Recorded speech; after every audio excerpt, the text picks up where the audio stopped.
ഏവർക്കും ask doctor മിംസിന്റെ ഇന്നത്തെ എപ്പിസോഡിലേക്ക് സ്വാഗതം.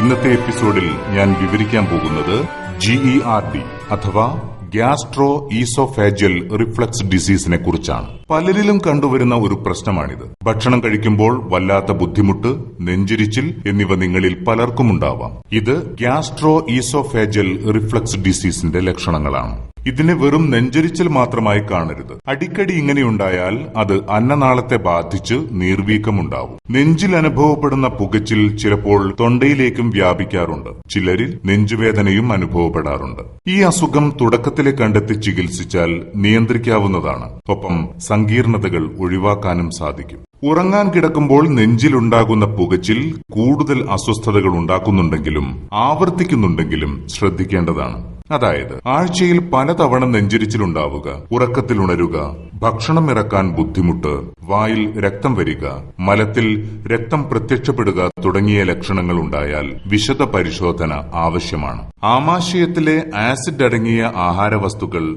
തുടർച്ചയായി അന്നനാളത്തിലെത്തുന്നത് ദോഷമാണ്. ഇത് അന്നനാളത്തിൽ നീർവീക്കത്തിനിടയാക്കും. പിന്നീട് പല സങ്കീർണതകളും വന്നുചേരും.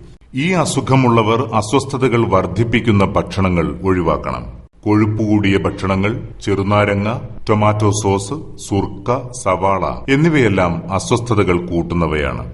വയറു നിറച്ച് ഭക്ഷണം കഴിക്കരുത്. കഴിച്ചയുടനെ കിടക്കുകയും ചെയ്യരുത്. പിന്നെ ശരീരഭാരം കുറയ്ക്കുന്നത് നല്ലതാണ്. ശരീരം കുനിഞ്ഞു ചെയ്യുന്ന ജോലികൾ ഒഴിവാക്കണം. ഉറങ്ങുമ്പോൾ തലയിണ ഉപയോഗിക്കുന്നത് നല്ലതാണ്. ഒപ്പം ജീവിതശൈലിയിൽ മാറ്റങ്ങൾ വരുത്തേണ്ടതും അനിവാര്യമാണ്. പ്രിയ പ്രേക്ഷകരെ, നിങ്ങളുടെ സംശയങ്ങൾ ഞങ്ങളെ അറിയിക്കൂ. പരിഹാരം തേടൂ.